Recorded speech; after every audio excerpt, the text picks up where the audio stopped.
सांप को तो मारना पड़ेगा। त्रिपुरा में आके आप सांप है, सांप को मारना पड़ेगा। आपका टाइम गया मिथुन चक्रवर्ती, डिस्को डांसर का टाइम अलग था।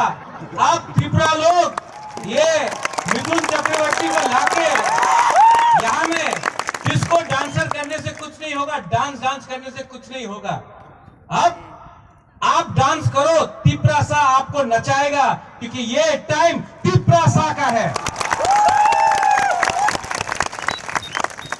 जो आदमी एक पार्टी में नहीं रहता है, एक पार्टी से दूसरे पार्टी से तीसरे पार्टी में, वो कोबरा नहीं सांप है।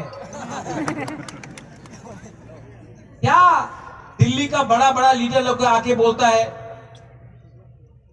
यहां में तो बहुत लोग हैं, अनेक लीडर बोले बेकार बाटा होबे, रेगा होबे, डबल इंजन सरकार, त्रिपुराते उन्नति होबे। यही लीडर लोग 2018 में आया, यही चीज बोला।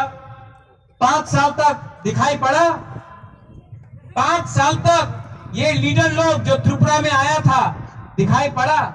नहीं पड़ा। आज फिर से